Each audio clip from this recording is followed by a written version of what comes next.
Hello viewers, welcome to Add-on. Our question is find the current through 2 ohm and 4 ohm resistor using mesh analysis method. So हमें इस given circuit में 2 ohm and 4 ohm resistor के across current find करना है using mesh analysis method. So what is mesh analysis method? Mesh analysis method में हम अपने circuit में जितने भी गिवन लूप्स होते हैं, जैसे यहाँ पर एक लूप ये है और एक लूप ये है. सो हमारे पास दो लूप हैं, लूप 1 और लूप 2. यहाँ पर हम केवीएल लगाते हैं. सो केवीएल कैसे लगाते हैं? सबसे पहले हम करंट्स एज्यूम कर लेते हैं सारे लूप्स में. जैसे यहाँ पर हम I1 करंट एज्यूम कर लेंगे और यहाँ पर I2 करंट एज्यूम कर लेंगे किसी एक डायरेक्शन में, क्लॉकवाइज या एंटी क्लॉकवाइज डायरेक्शन में. सो यहाँ पर हमने क्लॉकवाइज डायरेक्शन में एज्यूम कर लिया करंट I1 एंड I2. उसके बाद हम केवीएल लगाते हैं एक एक करके. केवीएल क्या होता है? Kirchhoff's voltage law. यहाँ पर हम जैसे करंट की डायरेक्शन में चलते हैं तो अगर बैटरी सोर्स है तो नेगेटिव से पॉजिटिव की ओर, तो हम इसको पॉजिटिव 10 वोल्ट लेते हैं. उसके बाद वोल्टेज ड्रॉप अक्रॉस रजिस्टर लेने के लिए हम क्या करते हैं कि अगर करंट की डायरेक्शन में जा रहे हैं तो minus voltage drop across register लेंगे. ऐसे जितने भी रजिस्टर होंगे और उसे कंप्लीट इक्वल टू 0 कर देंगे.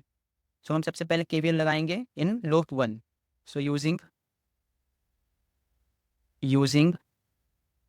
KVL in loop 1.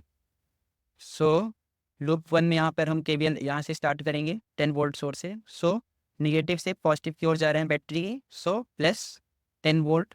उसके बाद यहाँ पर रजिस्टर के करंट के डायरेक्शन में जा रहे हैं, सो -2I1. उसके बाद यहाँ पर इस ब्रांच में करंट फ्लोइंग कितनी है, यहाँ से I1 एंड अपोजिट डायरेक्शन से I2 करंट जा रही है, सो I1 माइनस I2. एंड हम I1 के डायरेक्शन में जा रहे हैं, so -3I1 minus I2 is equals to सारे active source and passive source complete हो चुके हैं, सो इक्वल टू 0. उसके बाद हमें सिंप्लीफाई करके लिख लेंगे इन्हें. सो हमारी इक्वेशन बनेगी 5I1 minus 3I2 is equals to 10. This is our first equation. उसके बाद हम सेकेंड लूप में इक्वेशन लगाएंगे using KVL in low second. So second में यहाँ से स्टार्ट करेंगे बैटरी से. सो पॉजिटिव टू निगेटिव जा रहे हैं तो -15. उसके बाद यहाँ पर 3 ओम के क्रॉस क्या है करंट, I2 माइनस I1. सो -3I2 माइनस I1. उसके बाद इसके cross I2 current, so -4I2 is equals to 0. इसे सिंप्लीफाई करेंगे हम, हमारी इक्वेशन बनेगी 7I2 minus 4I1 is equals to -15. This is our equation second. Now हम क्या करेंगे, दो वेरिएबल्स हैं, दो इक्वेशंस. सो इन दो इक्वेशंस को सॉल्व कर लेंगे. So using equations first and second. First equation क्या थी, 5I1 minus 3I2 is equals to 10 and 7I2 minus 4I1 is equals to -15. So इन दोनों को सॉल्व करेंगे हम. सो हमारी वैल्यू आएगी I1 is equals to 1.087 ampere and I2 is equals to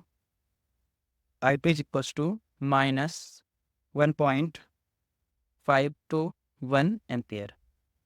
सो ये हमारी करंट कभी निगेटिव नहीं होती है. हमारी करंट निगेटिव में क्यों आ रही है, क्योंकि हमने I2 की डायरेक्शन अपोजिट एज्यूम की है. सो हमारी रियल I2 की डायरेक्शन कहाँ होगी, अपोजिट डायरेक्शन में एंटी क्लॉकवाइज होगी. और कितनी होगी, 1.521 एम्पियर.